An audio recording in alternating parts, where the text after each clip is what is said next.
E aí pessoal, professor Fernando Bertoncini aqui com vocês. Hoje nós vamos finalizar essa parte de cálculo estequiométrico com a aula 8 e o caso 8, que é pureza e impureza. Só lembrando, né pessoal, os 3 passos importantes para vocês trabalharem com cálculo estequiométrico. Equação química, fazer o balanceamento, né, balancear a equação e partir para o final, regra de 3. Claro que a interpretação também é muito importante. Saber tirar os dados é a pergunta do problema, tá ok? Muito bem. Então vamos lá ler o primeiro exercício, primeiro exemplo com vocês. Qual é a massa de óxido de cálcio obtida na decomposição de 250 gramas de calcário contendo 80% de pureza de carbonato de cálcio? Dadas as massas molares, cálcio igual a 40, oxigênio 16, carbono 12. Então aí, ó, para vocês copiarem, ele deu a equação. Olha lá, o CaCO3 se decompondo em CaO mais CO2, quer dizer, o carbonato de cálcio transformando em óxido de cálcio mais gás carbono. Muito bem. A novidade aqui, pessoal, é o 80% de pureza. Deixei um tempo para vocês copiarem a questão. Agora vamos resolver.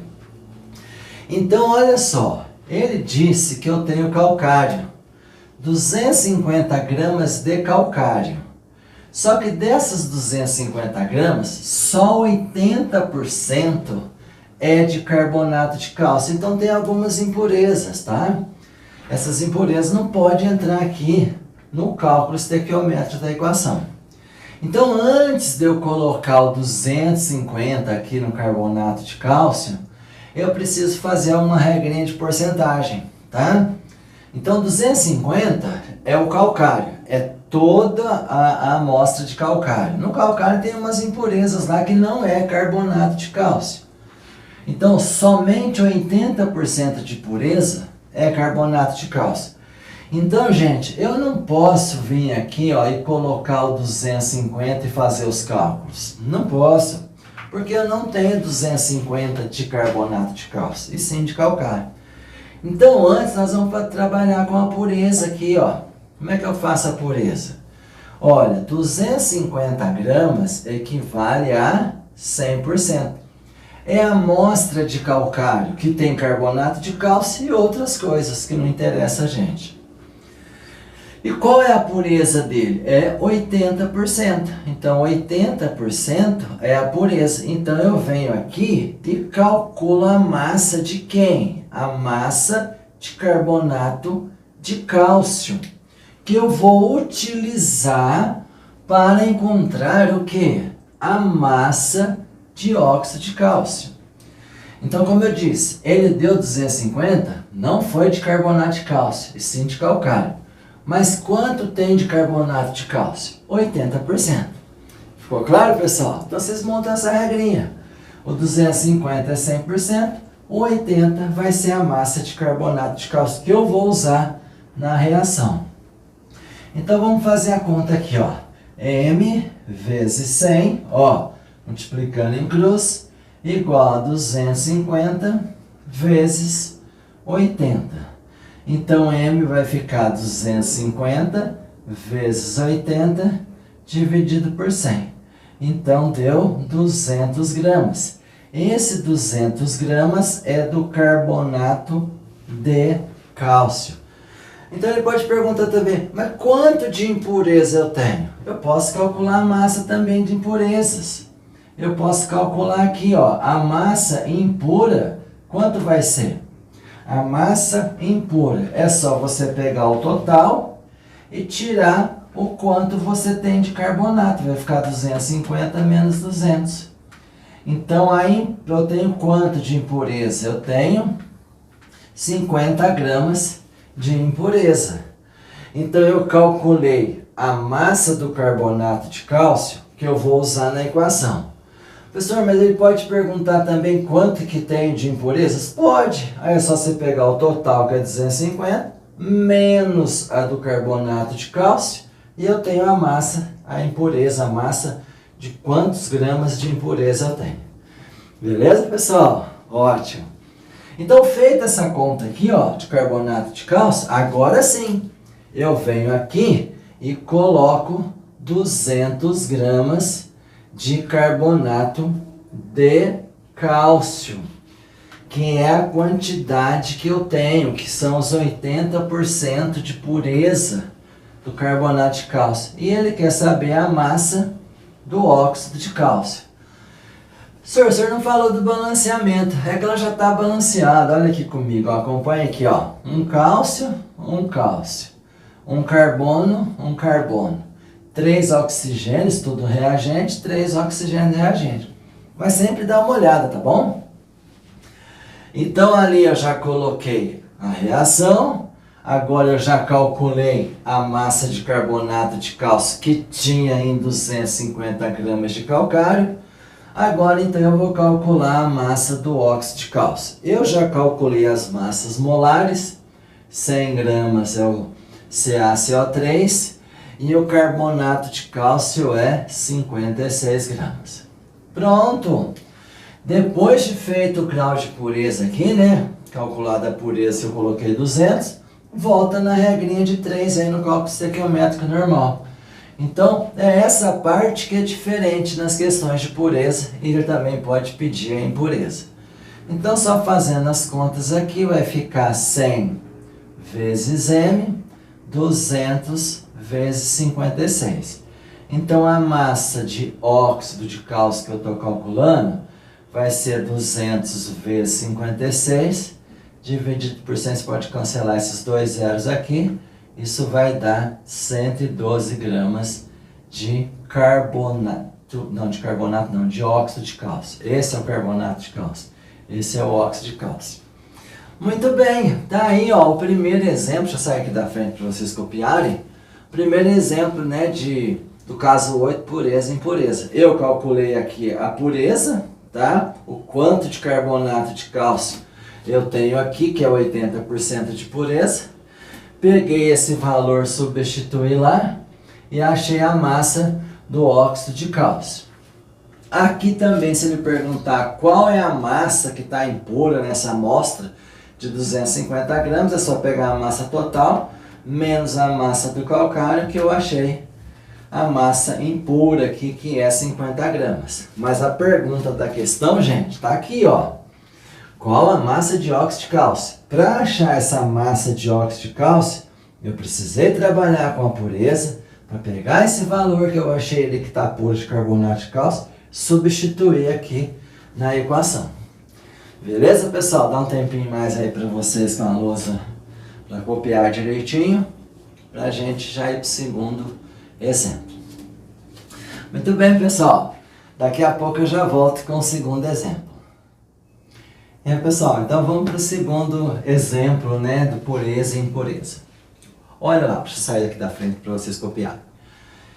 Então eu vou ler a questão com vocês. Olha lá, a reação a seguir é realizada para se produzir amônia. Aí ele deu a reação para a gente lá, ó, N2 mais 3H2 produzindo 2NH3. N2 é o nitrogênio, H2 é o hidrogênio, gás, né? Formando a amônia também, que é um gás, que é o NH3. Digamos que nessa reação foi utilizado 200 gramas de nitrogênio e obtiveram 170 gramas de gás amônio. Qual era o grau de pureza do gás nitrogênio usado no início, dadas as massas molares, N igual a 14 e H igual a 1 grama por mol? Muito bem. Então aqui, pessoal, ele está falando para a gente da reação da amônia. Então a primeira coisa, reação química, N2 mais 3H2 produzindo 2NH3. Professor, esse é igual a outro? Ele não deu o grau de pureza nesse, né, pessoal? Ele está perguntando um grau de pureza. Vocês perceberam? Professor, na primeira leitura eu não percebi, não. Leia novamente, que vocês vão ver que a pergunta dele, ó, qual é o grau de pureza do gás nitrogênio? Então, olha só, ele deu 200 gramas de nitrogênio. Se ele deu 200 gramas de nitrogênio, eu posso colocar esses 200 gramas de nitrogênio? Vamos pensar, ele não está perguntando o grau de pureza? Se ele colocou 200, se ele está perguntando o grau de pureza, esse 200 gramas tem impureza. Então eu não posso colocar esse 200 gramas. A pergunta é do gás nitrogênio. Mas ele falou que produziu 170 gramas de amônio. Ah, professor, então eu vou colocar 170 gramas e vou calcular então a massa do nitrogênio. O outro ele deu a pureza. Então se ele deu a pureza no início da questão, eu trabalho com a regrinha de 3 no início da questão. Agora, como ele quer a pureza da regrinha de porcentagem, eu vou trabalhar no final da questão, porque eu não sei a massa de nitrogênio que realmente vai reagir e quanto desses 200 gramas é de nitrogênio. Entenderam, pessoal? Então tá aí, ó, eu tenho aqui, eu produzi, isso é constatado, eu produzi 170 gramas de gás amônio, então eu posso usar esse, eu não posso usar o 200 gramas que é impuro do nitrogênio. Por isso que eu coloquei um M aqui. Muito bem. Massa, eu vou pôr massa aqui em cima, massa ali em cima, né? A massa aqui é hidrogênio, já falei, porque ele não fala nada, deixa pra lá. Não vai ocupar. Então vamos colocar aqui. N2, 1 nitrogênio é 14. Então 2 nitrogênios, 28. Não falei do balanceamento, que vocês podem conferir aí que já está balanceado. Aqui, gente, eu tenho 1 nitrogênio e 3 hidrogênios. Isso vai dar 17 vezes 2, 34 gramas. Muito bem. Lembra que eu já estou colocando direto agora? Poderia colocar o 2, achar a massa do NH3, que é 17, por 2 é 17. Mas se eu já sei que eu posso multiplicar, eu já deixo pronto ali. Facilita a questão, agiliza a questão. Muito bem. Então, aqui do N2, 28 gramas. Do 2NH3, 34 gramas. Eu vou encontrar primeiro, então, a massa do nitrogênio, só para depois achar o grau de pureza. Vamos fazer aqui, então. Como que vai ficar aqui? Vai ficar 34 vezes M, e aqui, ó, 28 vezes 170. Então, a massa vai ficar 28 vezes 170, dividido por 34. Então, a massa, eu já fiz aqui a continha, deu 140 gramas de N2. Ah, professor, ele falou que é 200. 200 é o total da massa do gás nitrogênio, mas ele não falou, né, que esses 200 está reagindo. Porque ele quer o grau de pureza do nitrogênio. A sacada está aqui, ó, qual o grau de pureza? Então, na verdade, reagiu 140 gramas do 200 da amostra de gás nitrogênio que ele colocou ali. Então, lembra, no primeiro eu fiz a regrinha de porcentagem no início, que ele deu a pureza. Como ele quer a pureza, eu faço agora no final. Então, para saber a pureza ou o grau de pureza, eu faço o seguinte, 200 gramas, 100%. Eu tenho 140 gramas, vale o P de pureza. Tá ok, pessoal? Então agora vamos fazer a continha aqui. Vai ficar 200 vezes P igual a 140 vezes 100. Então vai ficar P 140 vezes 100 dividido por 200. A pureza, feita as continhas aqui, ó, deu 70%.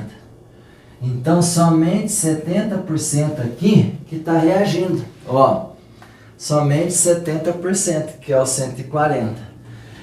Então, qual é a pureza? Fiz a regrinha de 3. Os 200 que ele colocou lá, 100%. Os 140 que realmente reagiu é a pureza. Então, a pureza sai em porcentagem que é 70%.